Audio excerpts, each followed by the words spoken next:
The following presentation is brought to you by the Pride of ODU, the official NIL collective of Old Dominion Athletics. Be a monarchist. Join the Pride.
Gary, where'd you put? There's Mike. Oh, shit. Mike's here twice.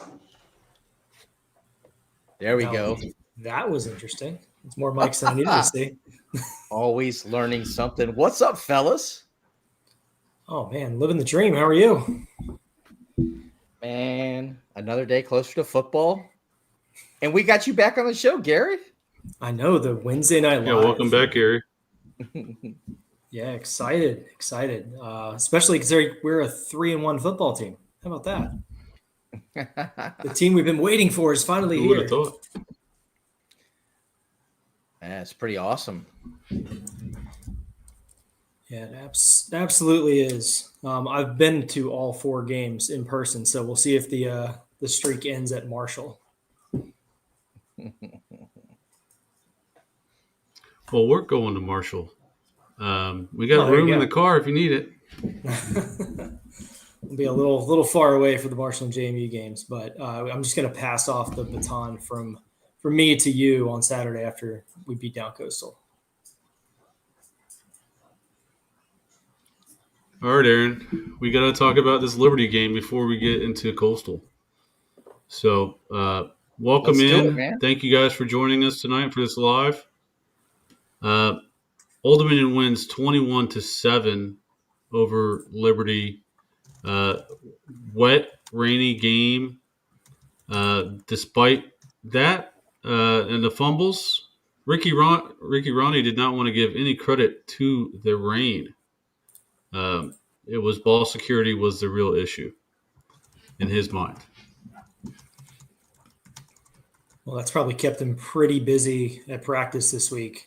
Probably a lot of drills on ball possession. Probably a lot of guys walking around campus this week with the football. I mean, outside of that, it was pretty dominant. I mean, Liberty's offense had one big play that set up their one touchdown. Outside of that, the defense was eating all day on Saturday. It was a lot of fun to watch. That was like 60 of the 203 yards? Probably so. It had to have been because it was just that one play. That's all it was. And if we take that out, I mean, they had 77 passing yards? Just off the top of my head, I think it was 77 passing yards. I think you're right. It was brutal for them. I walked past Blake Seiler on the way out after the post-game presser, and we mentioned the 203 yards, and he was like, "Yeah, like 60 of the 77, one play." Like man. And it really all starts up front for our offense. This offensive line has just been fantastic this season, especially in pass rush. They're controlling the edge, and they're setting I don't know.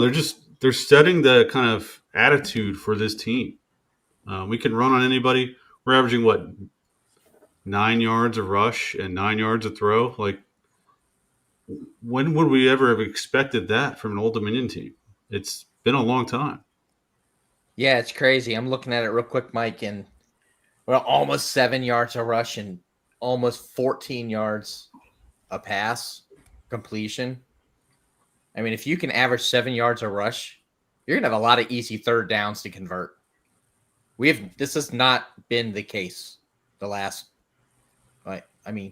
going back how far, guys? I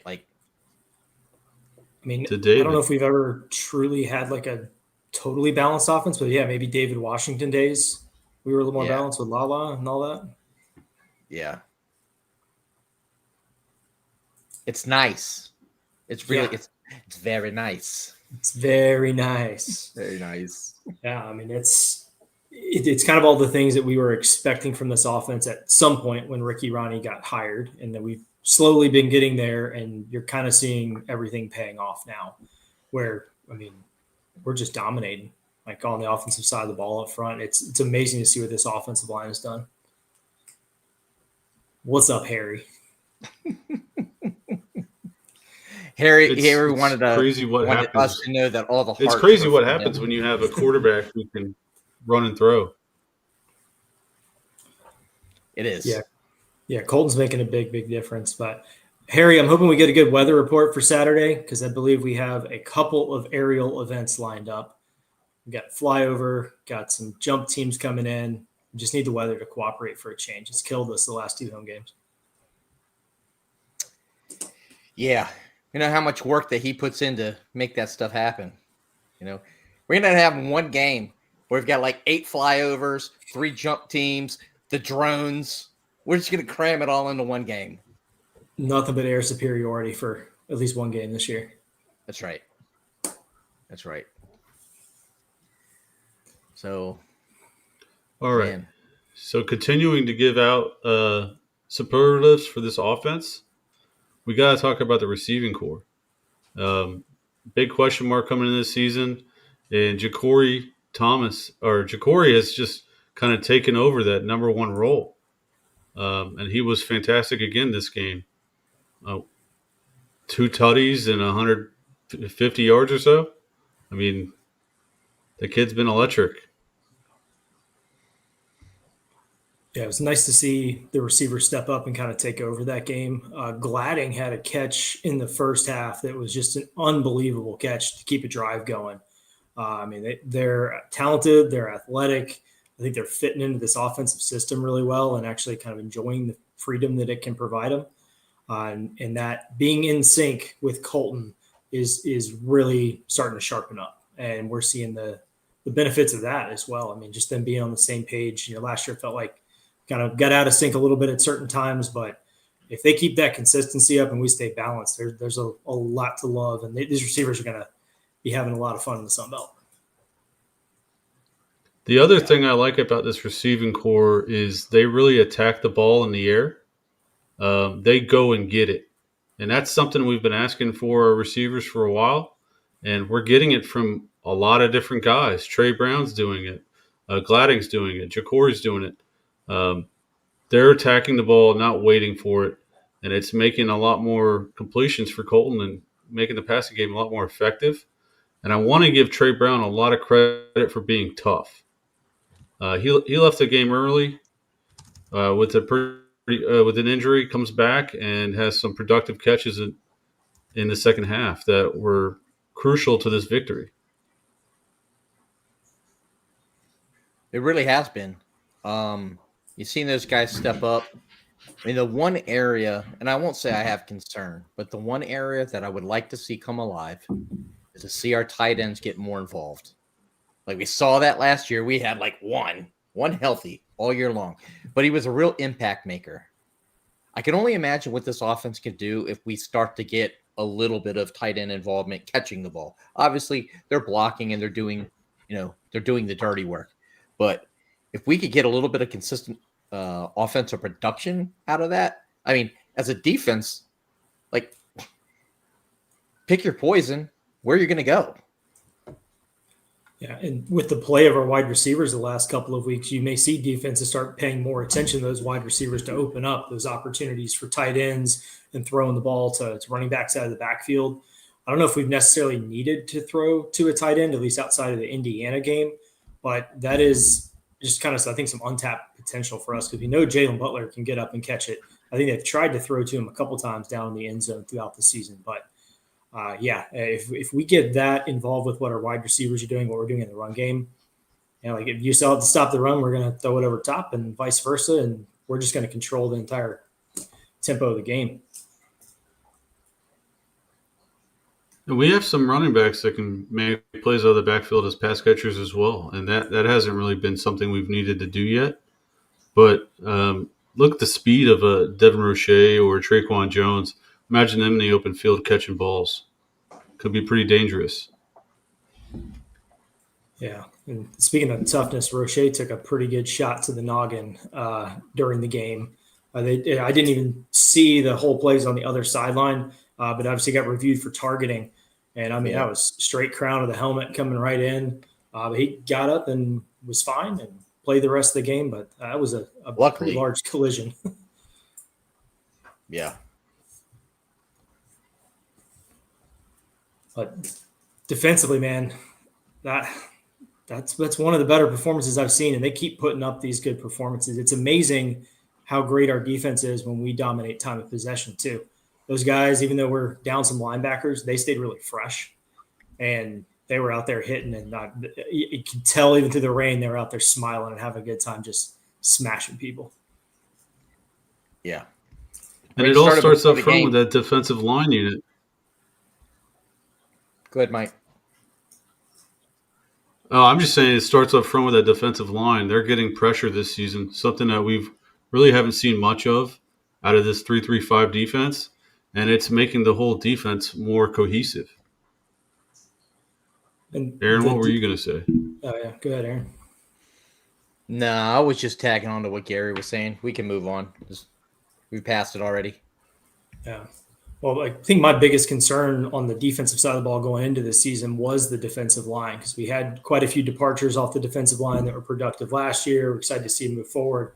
But, I mean, they're getting pressure, sending 3 and dropping 8. They're doing a really good job of eating the entire offensive line to clear space for linebackers and blitzes.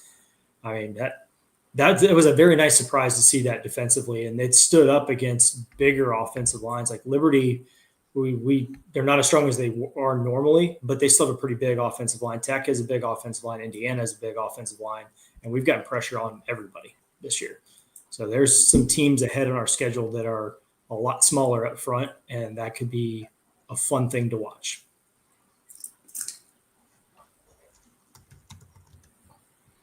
Aaron, one of the defensive linemen that we kind of pumped up coming into the season, JUCO edition Fred Giles,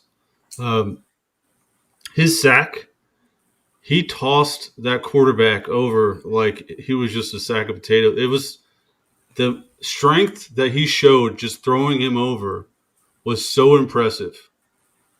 I mean, I'm still if you go back and watch that highlight, the way he just tossed him like he was a dog or a little kid was just amazing. Too small. Yeah, he was throwing a small dog off a couch. Is what it looked like.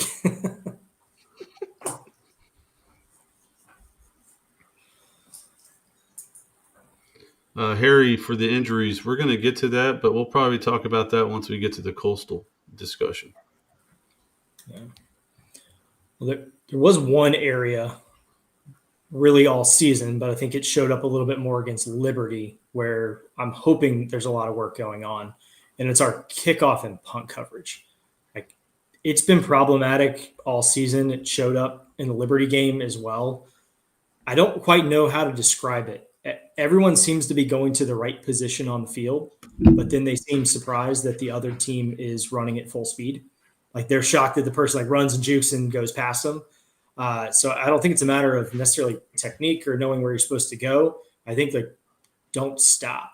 Like if you're going to make the hit, expect them to run at full speed. We got to clean that up because something like that could cost you a game in the future. And I haven't really seen it improve. But if we're sitting here talking about kickoff and punt coverage is like the biggest problem we've had so far this season, I'm good with that. Not bad. Yeah. But that makes me think of that Southern Miss game last year. Yep. I mean, special teams can really matter. I mean, I know we had 2 field goal misses. One was just it was a long kick in bad weather, and the other one there was some problem with the snap and the hold. Not sure which one, but I'm not too worried about field goal kicking in the long term. Fitty Brock. High snap. Yeah. Yeah, that was a high snap, Gary, that resulted in a rough hold that was just kind of rushed, forcing the kicker to just kind of take a weird half step before he shanked it. Yeah, that'll happen, especially in the monsoon that we had down there on Saturday. Gary, look, someone actually agrees with you for once. Hey, I'll take it. Take the win. And look at that. Sean agrees with you, Mike. Everybody agrees with you guys. Somebody agree with me. Say something wild. They might. I don't know. Colton Joseph guy. He's pretty good. Yeah. Ethan Sanchez is going to win us a game with a 50-yard field goal. Well, he won one for Houston the other night. Yeah. I know. People are coming up to me and say, hey, your boy is kicking ass in Houston. Like, I mean, good for him. We had 2 seasons, so you could have hooked me up with a play. You know? All of that. Yeah, I think it was only a 29-yarder to win it for Houston, though, so he still would have let you down one way or another. You better be careful, Harry. You've copied me on a lot of emails with important people, and I might just CC everybody. Thank you, Sean. I'm not sure what you agree with me about, but I appreciate it. Thank you. Man, I'm just giddy that we've got a team that's kicking ass. Yeah, I mean, honestly, we've been doing the podcast for the first time. Years. Yeah, 3-1, first time in the non-conference. We've been that since 2014. Long time.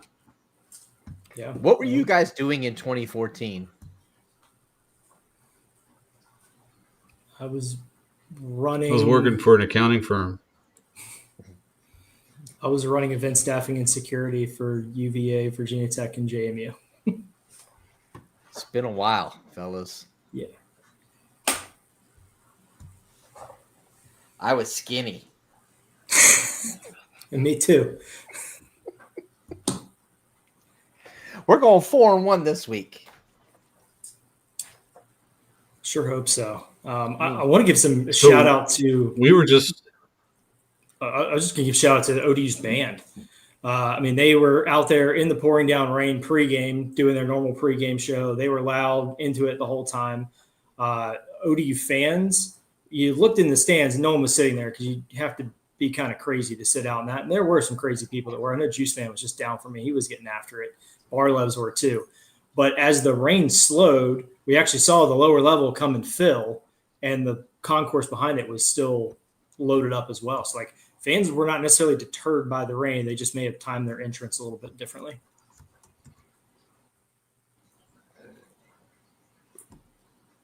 Yeah, which no one can hold against them. It was ugly out there. No. Sean was in high school. Harry was, God, I don't even know. God, now I feel old. That just tells you how long it's been since we've had a winning program. We're diehard fans. We're in high school. We're The clamshells were still alive. Yeah, you're right. I think we had a short equipment truck. We were closer to me throwing intramural touchdowns on Foreman Field than we are to today.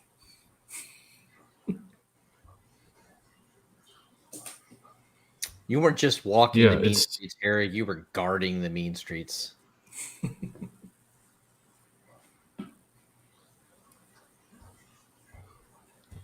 Hey, thanks for joining us, Grant. Paid our dues. We really appreciate you. Alumni paid their dues. Former players paid their dues. Fans have paid their dues. Shit, Ricky Ronnie's paid his dues. Everybody's paid his dues. Now it's time to cash in.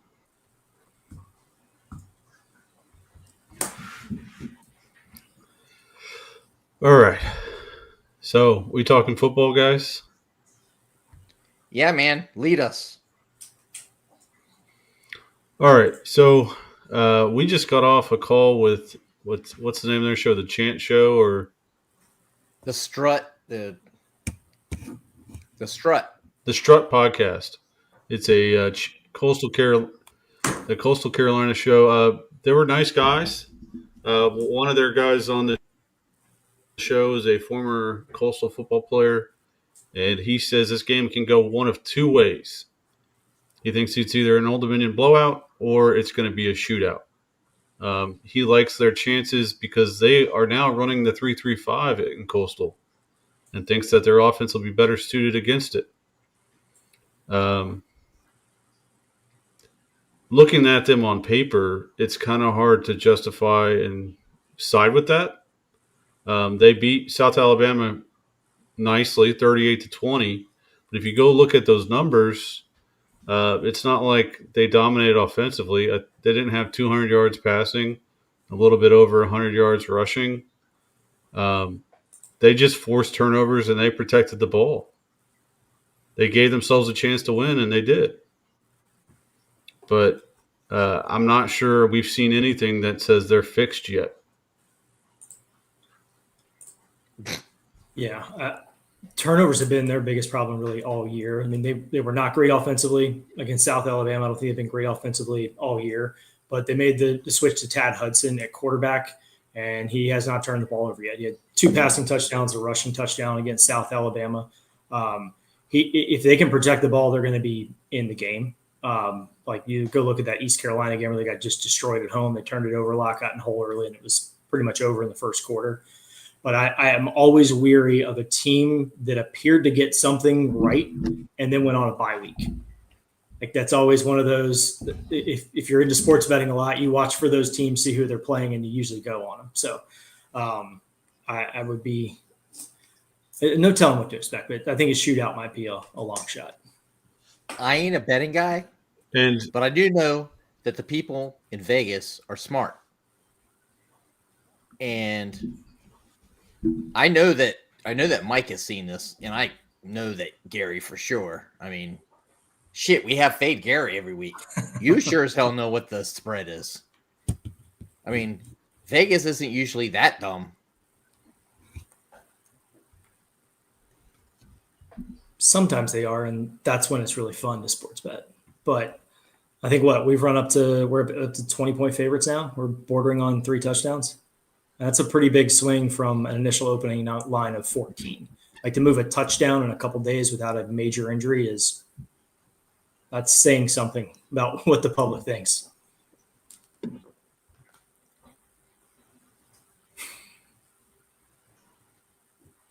I want to share something that I think kind of leads me to Vegas is right. Give me 1 second. Anytime now. All right. They're not good at protecting the quarterback. They have their left tackle, Nick Del Grande, is having a pretty good season. But apart from Nick, it gets pretty ugly from there. And if you look to the right in the true pass set, they're even worse in the true pass set, which is where you should be actually better as an O lineman because you know what to expect. It's not like an RPO where oh, am I pass blocking? Am I run blocking? You know you're going to pass set. Like you're going to be in a pass blocking situation, and they're worse in true pass sets. This is an opportunity for our D line to continue to create pressure, and I think they will on Saturday.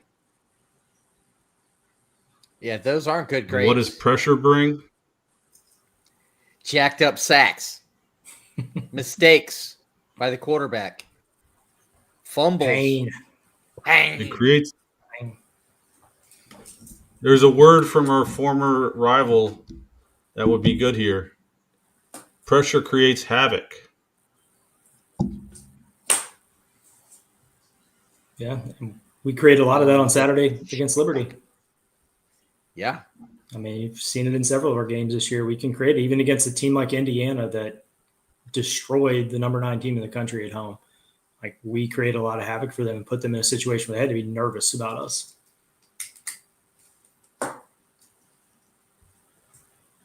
Yeah. There's a chance that Jack Ankerson's going to be saying high val jacked up sack over and over again this weekend. Okay. I can't say that I'm excited about that. Just being honest. I mean, I'm excited about the sacks. I'm not excited about that's another high val jacked up sack. So, Sean, I think the answer to your question is probably it's been a long time since it was probably an off the book bet. Maybe an FCS, like when we maybe played Commerce or something like that. But I can't imagine it's been. Yeah. I don't know, Gary. You can probably answer this better, honestly. I think even Commerce, we were, 17.5-point favorites in that game. I mean, you might have to go back to like the last game we had in Conference USA with Charlotte. I think we were close to a 20-point favorite in that game. But that was more because Charlotte was a disaster and we were okay. Yeah, I mean, I'll go back to VMI to close Foreman Field. We were probably 49-point favorites if there was a book out there even putting a line with VMI in it. It's hard to find them these days. But yeah, a minute. I can remember dumbass quotes from like the Goonies or Rocky or how do you remember these spreads, Gary? I don't know. I could probably use my brain for many more important things that would help me in other ways, but I'm just going to remember spreads, random movie quotes, and random battles from previous wars. That's about it. Hey, got a good question there from Nick. What do you guys think the number one key to success is this week? Protect the ball. Well, given Coastal's, yeah, that's the answer. I think we need to create havoc and force them into mistakes. If we can do that, we're going to have a very fun day on Saturday. And I'm going to say run the ball. But we have to avoid them ourselves. Being out. Yep. I mean, they were points killers last week. Yeah, you're right, Nick. Yeah, there was a spot there when Liberty went on the board and finally got a touchdown where there were some bad feelings going on. We were seeing some missed blocking assignments in third and short situations. We were seeing things like that, and the vibes were not good. But the defense just stepped up again, shut Liberty down. We got the ball back, scored, and that was it. So protect the ball. Like if we don't turn the ball over against Coastal, we're going to win. Like plain and simple. Harry, you are more correct than you could ever possibly know.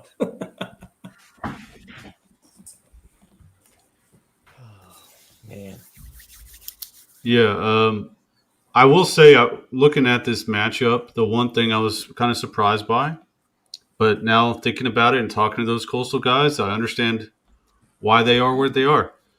The best thing that Coastal is at is in red zone defense. Not surprising that they run a 3-3-5. Yep. Yeah. Gets really crowded inside the 20.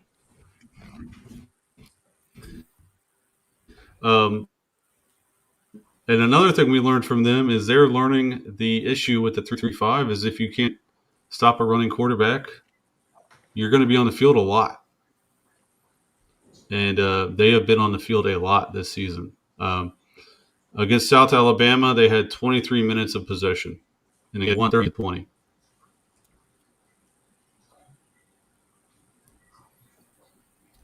Yeah, I don't know if you guys paid attention to the post-game presser, but did you notice Ricky's little hat tip to the fans about time of possession? I did not catch that. And maybe the media too. Yeah. I caught it. I know that's a question David Hall likes to ask about a lot. I think maybe that was a little nudge to David. It could have been a nudge to us too, because I can't tell you how many times we've talked about damn time of possession on this podcast. Yeah, last year we did hammer that pretty hard.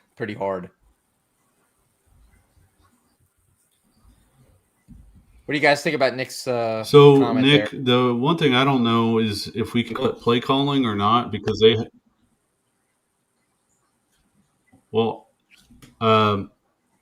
thing I don't know about with play calling is Colton has the ability to audible now. They gave him that ability to change the play at the line. So you don't know if it's play calling or if Colton sees an opportunity to strike. Yeah, I also saw Liberty start to crowd the line of scrimmage a little bit more in the third quarter and fourth quarter, thinking we were going to run clock.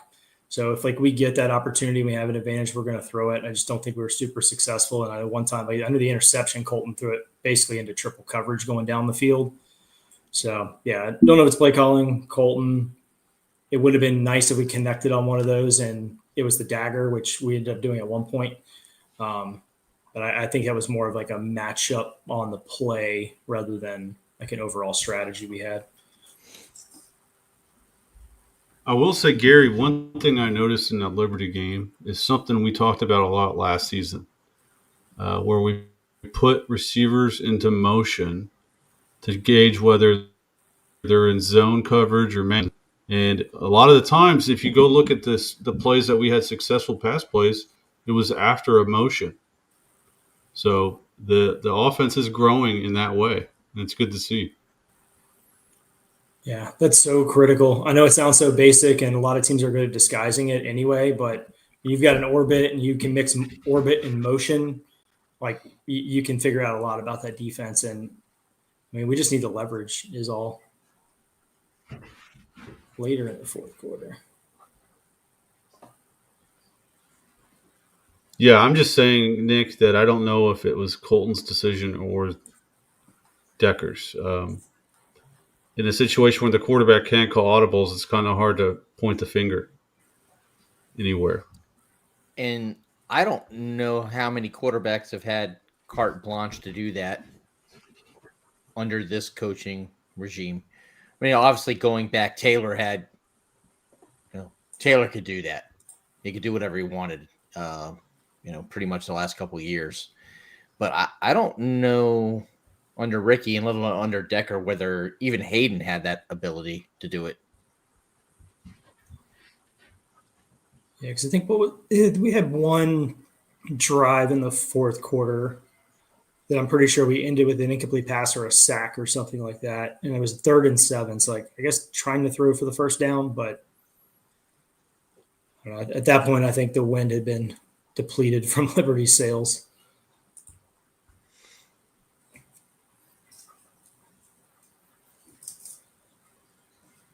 But I'm just glad we have the ability to actually, run the football around the clock.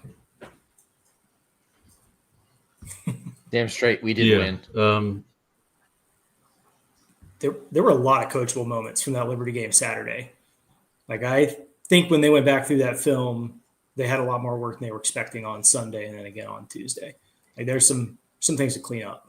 But the best games to have coachable moments in? The ones you win. Yes. I'll take ugly wins over pretty losses.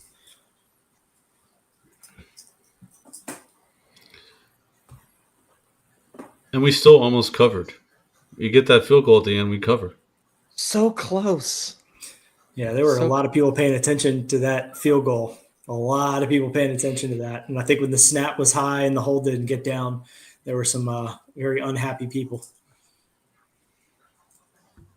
Yeah, I think you're right. Yeah, it could have been highlighted on bad beats. Yeah. I did notice. I mean, think about it. How many opportunities were there for us to score other points? I mean, Colton on the goal line extending the ball. Colton did fumble play, by the way. He scored on that play. That is true. So I can imagine there were a bunch of upset people. Yeah. Imagine the guys that turned the ball over probably the most. Yeah, we could have won that game. If we score on all those opportunities, the final score is what, 45-7? Yeah. If we were clean, 45-7. Yeah. And I don't think that's a reach because they're all red zone turnovers and then the missed field goal, which was a short field goal. So it's not like, it's not a reach. No. Yeah. And it's quite reasonable. Yeah, I did notice about 10 minutes before the game, I had posted like a video of the field and the band out there about 30 minutes before. And I started noticing certain people liking that tweet and then the light going away shortly after. And then I see a bunch of sharks plugging in bets on the under and on Liberty. Like I get all the that action water just pooling on the field. Yeah, because I don't think anyone checked the weather because it had not been raining in Norfolk. It rained on me the whole way from Richmond until I came out of the Midtown Tunnel. And then I parked the car and the rain hit the roof of the car over there in Gray Lot. So I think once they knew that the rain had started coming down, there were unders and dogs all day. I got stuck under a tent in the blue lot because the stadium hadn't opened yet. And I had the equipment for the post-game presser. So Justice's dad gives me a black hefty bag. I put my backpack in that and have it holding over my shoulder. I look like a poor, pale Santa Claus just waiting there, or a hobo with my thing just waiting. We should have all sunny days the rest of the season, as bad as that was. We earned it. I sure hope so. What's up, Greg? So I'm looking right now at the matchups on action right now. Yep. Defensively, we have the eighth best defense for red zone efficiency. Coastal's offense for red zone efficiency, 118th in the country. I like that matchup. Third down conversions. We have the 39th, we have the 82nd best third down conversions for defense. They're 117th. If you keep going down this list, it's just like everything we're on the right side of. And it explains more of that 20.5 point spread. Yeah, and I think really the only good team that they have played this season is Virginia. So they have not played a ranked opponent like we have. They didn't have to go on the road to like a Virginia Tech kind of team outside of UVA. Like we got better numbers against tougher competition. The only matchups they really win here is comparing our offense to their defense is our red zone efficiency. Because after Liberty, that took a major hit for us. Yeah. Coughing up 3 balls in the red zone.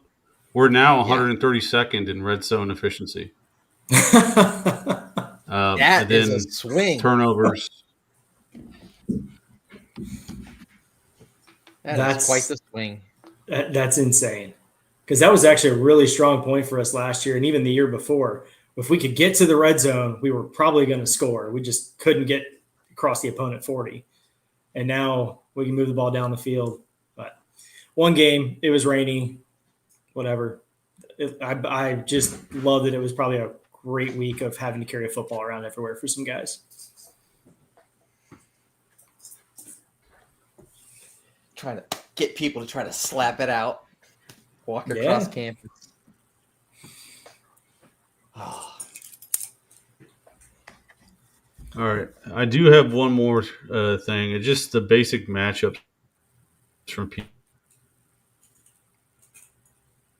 PFF. So let me grab that for you guys. While Mike is grabbing that, I want to plug a couple things. Hey, we scheduled. Oh, he grabbed it already. All right, you go, Mike. I mean, comparing our offense to their offense is kind of unfair. They're decent run blocking and running the ball, but apart from that, it's pretty ugly for them offensively. Their defense looks decent and might give us some challenges, but there's an opportunity here. Everything is kind of falling into our favor here. We got better looking fans too. I think that's up for debate there, Aaron. I mean, I'm saying it. It's got to be true, right? We better go recruit some fans to represent us because it ain't going to be the three of us. Sean agreed. Sean, not me. I said our fans, not me. I'm not part of that.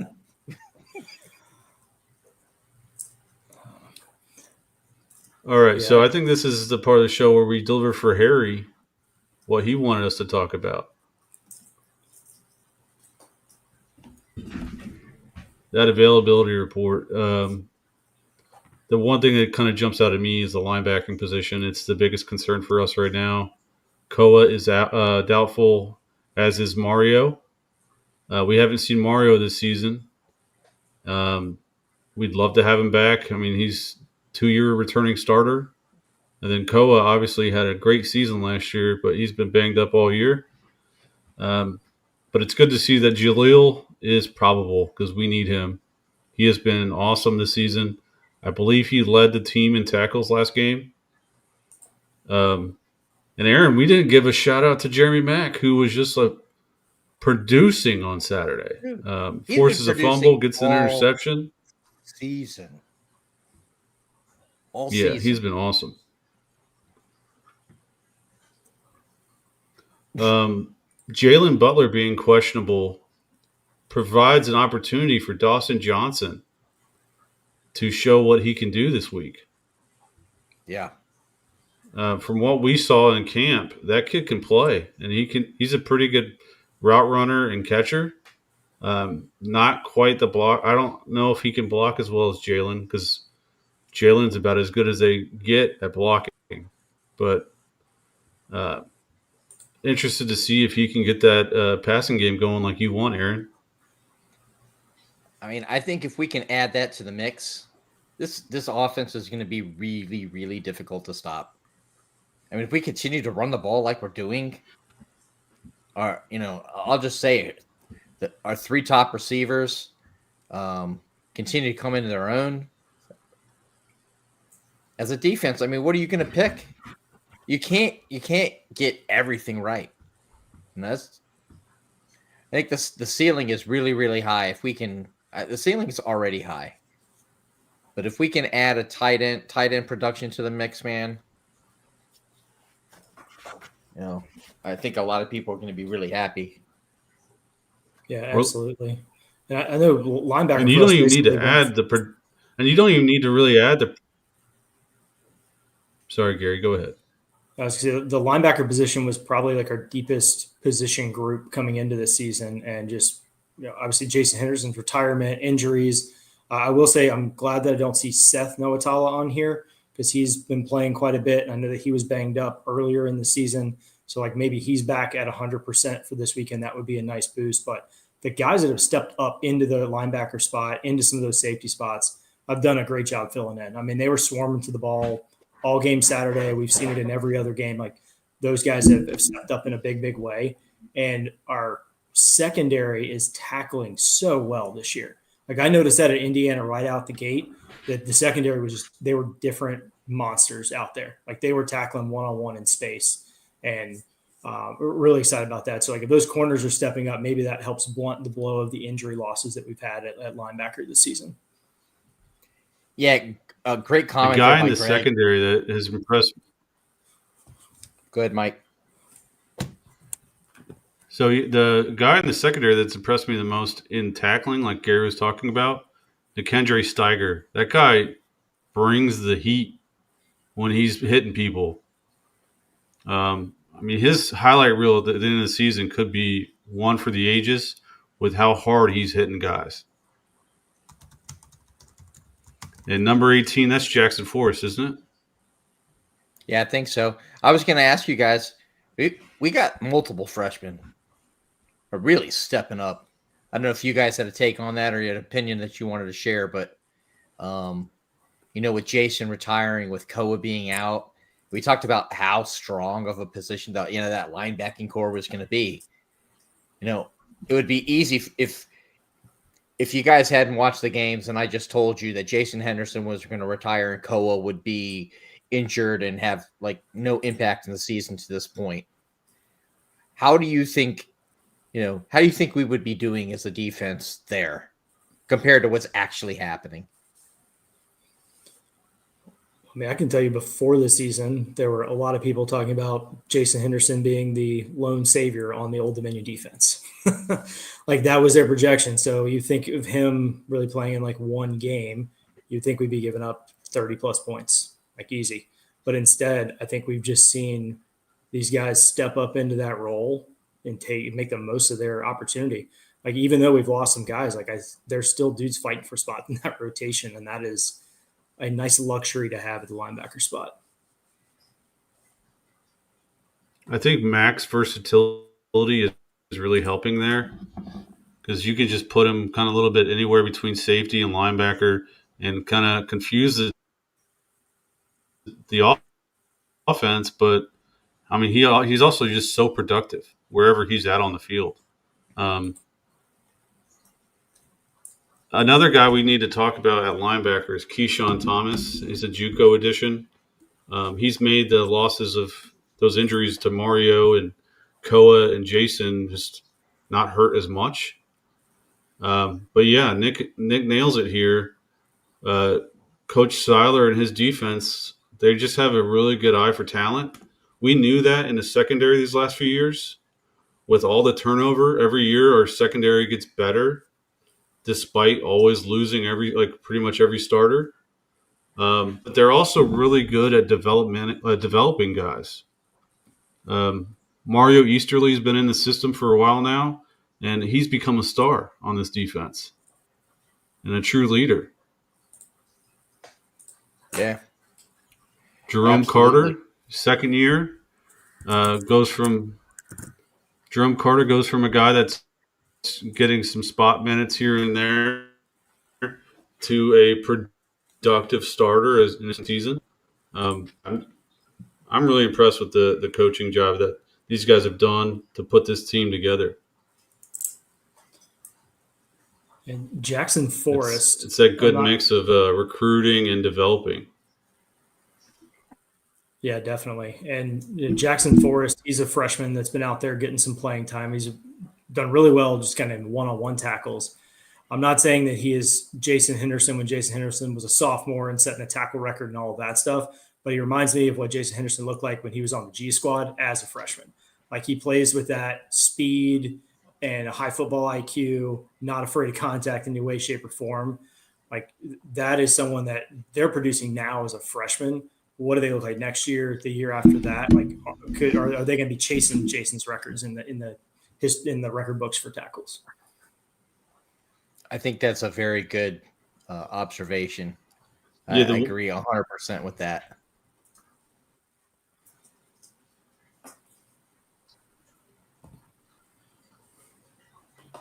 So, Aaron, we were looking at Jackson earlier this year, and the one big difference, he's obviously very productive, but one thing that he has a skill set of that's different from Jason is he's pretty good in pass coverage. Yeah.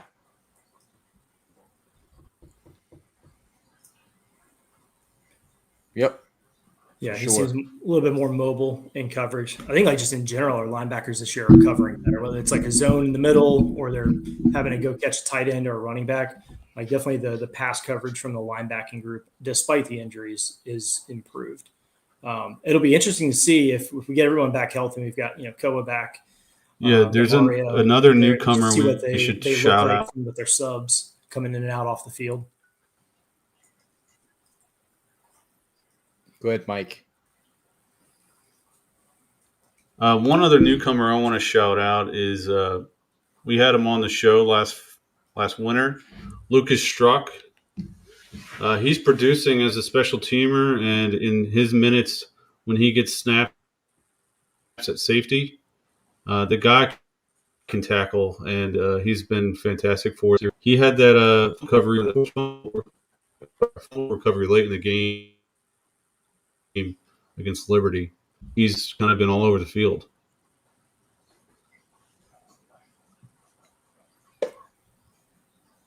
Yeah. Well, I don't know if we've given Colton enough flowers today. He had the fumble that I don't think was really a fumble. He did throw the one ball deep down the field in double coverage, basically was a punt. But I mean, I think his decision making has gotten a lot better, even from like the Indiana game to now. I was worried there for a while that he was getting too much protection because he was just sitting in the pocket for so long. That was probably a very strange feeling for him after last season. But the more time he gets and the better his decision making is, the more dangerous he is. I mean, you're across the board, like he's leading the nation in some stats. He is on a lot of people's radars now, which we know can sometimes be a bad thing in the long term. But I mean, he is propelling us in a way that we haven't seen in a very long time. And he is truly the leader of that offense, and he's stepped up in more ways, I think, on the field this season. Yeah, it's definitely easy to see that. Hey, before you move on to the next thing, I just want to throw a couple things out there. If you're listening, if you're not subscribed to the YouTube channel, please do that for us. It'll help us out. Like the video. But more importantly, you probably see on social media that we have put together a fan bus trip to the JMU game. Unfortunately, the website has had challenges in getting up, but if you go to our site, if you go to our social medias, you'll see posts. Just give Venture a call. Call them old school style. Tell them you want a seat, 2 seats, 4 seats, whatever it is on the bus. They'll take your order there, old school, take your payment. You'll get on there. That just went live like 2 days ago, and we've already got really good response. And we can't take credit for it. One of our buddies that lives up in the Richmond area with Gary Chad gave us the idea of, hey, could you make a stop in Richmond? So Jimmy and Venture Tours is nice enough to allow us to do that. So we not only are going to leave from the parking right here in the 757, but we're going to make a stop up in the Mechanicsville area to pick up any Monarchs that want to get the bus ride and a ticket to the JMU game. So take a look at that. We ask if you guys can do that as soon as possible.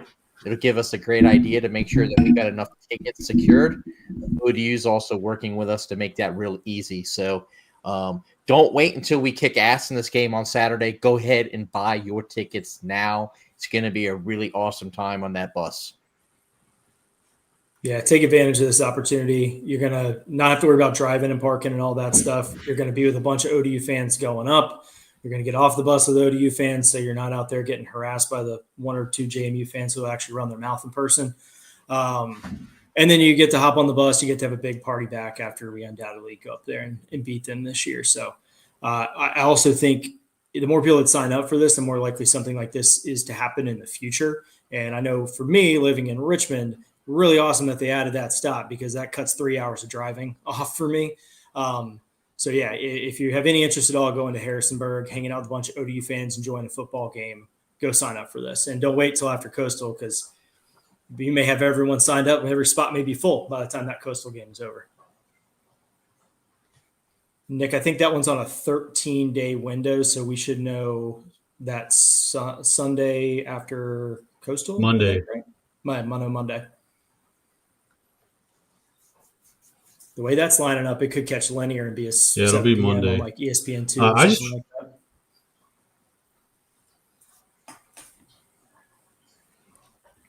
Yeah, I just want to add one closing thought on Colton.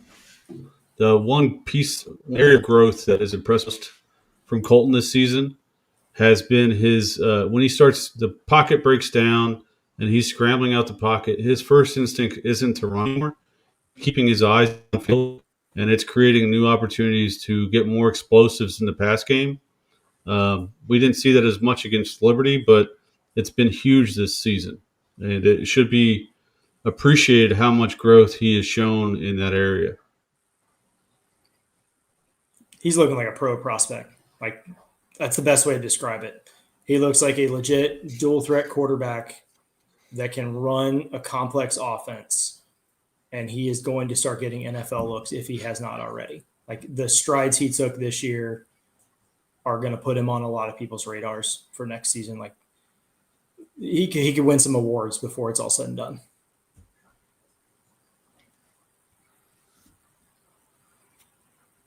Well, let's win a bunch of freaking games. The Sun Belt East, the Sun Belt, and whatever that game is in freaking January. And we'll worry about that other stuff later. Yeah, we've got a long way to go. The Sun Belt, I mean, maybe down this year, but they're still good teams. There's a lot of talent. There's a lot of good coaches. And for sure. If you think, like, if you were thinking we were going to go 6-2 in conference this year and magically think that's now 8-0 because of how we played, don't hold your breath on that. These teams, we just have a bigger target on our back now. Like, I can promise you that JMU players, because I know they're fans, are seeing us pop up in the playoff projections and not JMU. And I can promise you that that's going to be on a bulletin board at Bridgeforth Stadium all week leading up to that game. And we got to at least get there undefeated in conference play too. I mean, if they need that to be on a bulletin board to get excited for that game, then so be it. Just don't have fuel to I mean, fire. if we win, if Old Dominion wins this week and you go on the road and you're able to beat Marshall on the road and you come into JMU at that point, and JMU, let's say JMU wins out to that point, there should be nothing needed to be motivated by either team in that game. That should sell itself. The winner of that game is going to win the Sun Belt East, period. And to make a playoff, you have to win the East, then you have to win the Sun Belt. So, yeah. But I promise you that those playoff projections have been printed out somewhere because I've seen them around my office, casually left in certain areas.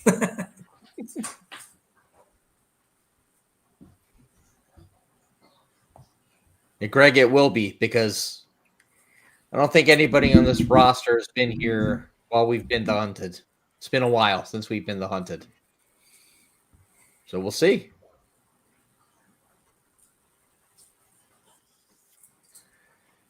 Yeah.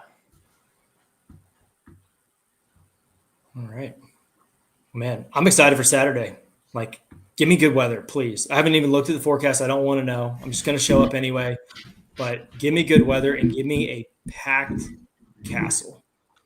Like, yes. Tickets are going fast. If you, for some reason, don't have tickets, you need to go buy them like now because they are evaporating off the market. And if the weather's nice, it will be packed. It will be crazy. The students will be back there. Shout out to the ones that were out there all the whole time in the rain.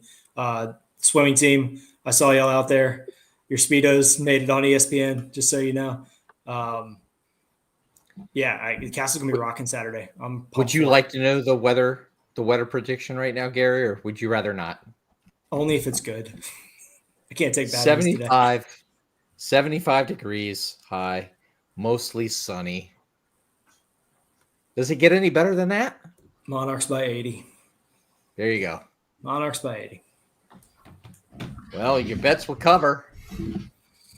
I have not made a wager in that particular game. Keep that to myself. Yeah.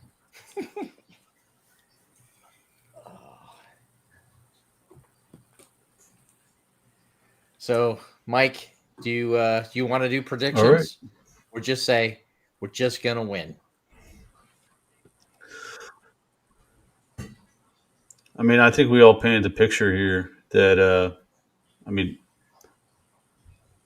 I don't know. I don't have any lack of faith in this team yet. We have the better O-line. We have the better quarterback. We have the better skill position players. We have the better defense. Old Dominion wins this game. Yep. I think ODU is going to win this game. I think it might be closer than that spread indicates because I think that Coastal's a better team with Tad at quarterback. And we need to be ready for what they're going to throw at us early coming off of a bye week. They're going to be a little healthier, a little more rested. They didn't play in the pouring down rain all day on Saturday. So we need to be ready, especially early on. But I don't care how good he is. We are better at so many other positions, and we're better at quarterback. If we can overcome that, just protect the ball, go handle business, and they'll win without much of a sweat. I got nothing else, man. We're going to win. We're going to win by a lot. We're going to be more wins than we've had at this point in since 2014, I think. Yeah. More than a decade. Yeah, Hell, Sean was in high school. I don't think we've had a winning record when we've clinched bowl eligibility either time either. Normally it's we're already at the 6 losses and we have to win to get in. I don't know. I don't know all of our because we have all new play calls this year with a quarterback transferring. So I don't know what they are because I sit behind the screens now. I can't see them, but I do know this one. That's victory formation. So I just want to see that a couple times on Saturday as we start heading out the stadium. Yeah. I would drink to that.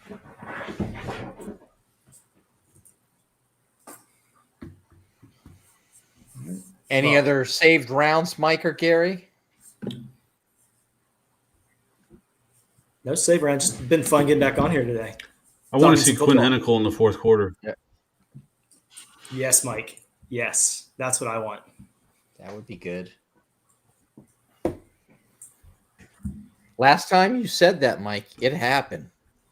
Actually, you got one extra play because he had the last play of the third quarter as well. Yeah. I'm not going to ask for that this time. I just want to see him play. At least one series. Asking for a whole fourth quarter again would be a lot. I'll gladly take it, though, because he's going to put up more points. They're going to have to take him out. Otherwise, they're going to think we're running the score up on him. Is that Colton's good. Quinn's good. They both have some very special potential. The kid can play. Very special potential. Damn straight.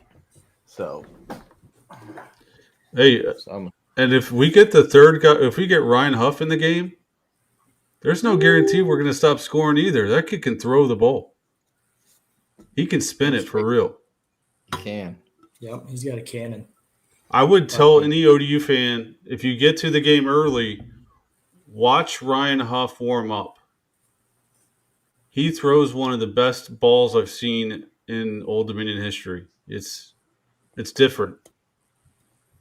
And he was throwing it. It looked pretty in the pouring down rain before the game on Saturday because I did catch a few minutes the QB's throwing.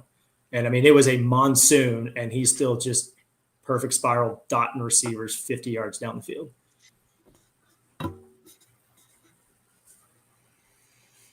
I think it's going to be a great day. He's got it. It's going to be a great day. But we got work to do. Our fans have work to do. I'll say this. Go ahead, Mike. You've got work to do. I'll say this last thing about Ryan Huff. I'll say this one last thing about Ryan Huff. If this was the early 2000s, that kid would be in the P4. If statues were still in vogue, like the more pocket passer guys were still in vogue, he's a P4 quarterback all day. We're lucky to have a guy with his talent as our third string quarterback. It's ridiculous how much we have going on right now in the quarterback room, and we should all try to appreciate it because it's not guaranteed, and we all know how hard it is to find one good quarterback. We got 3 this year. 3. Yeah, early 2000s, like Texas Tech offense under Mike Leach, Ryan Huff would be a Heisman Trophy candidate. 1,000%. Yeah. All right. So I will see you guys in the Blue Lot on Saturday. Yes. But before you see us in the blue lot, we need everybody to watch us, like, subscribe, buy your tickets to the fan bus, and stop by Afterglow and buy every single 4-pack of this right here, man. The Monarch. It's awesome. It's refreshing. It's a great tailgate beer. It's a great place to hang out, and they're supportive of everything that we do to be able to bring you guys this type of stuff, even when we ramble. Hey, Aaron, Josh told me when we were golfing this week, the other Monarch beer he did, that Cerveza one, El Monarch. It's almost back. It's almost ready again. The the El Monarch is almost back. Yeah, it should be on tap this weekend.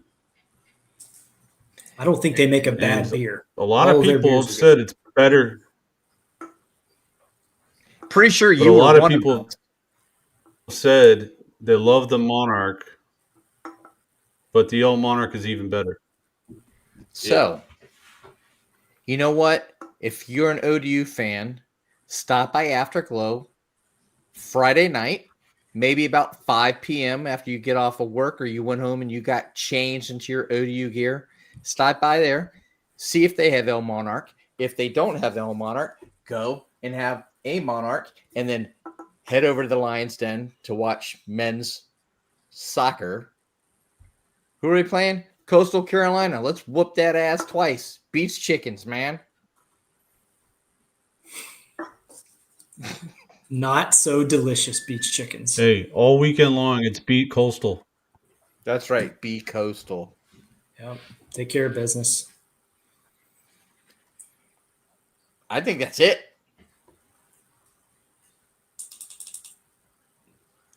You said it, Aaron. Yes. Thank you all for joining tonight. Be Coastal, go Monarchs. Be Coastal, go Monarchs.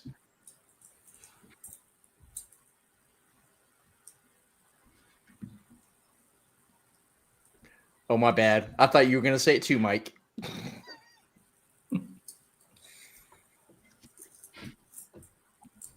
Oh, go Monarchs always. There we Coastal, go. Arcs by 90.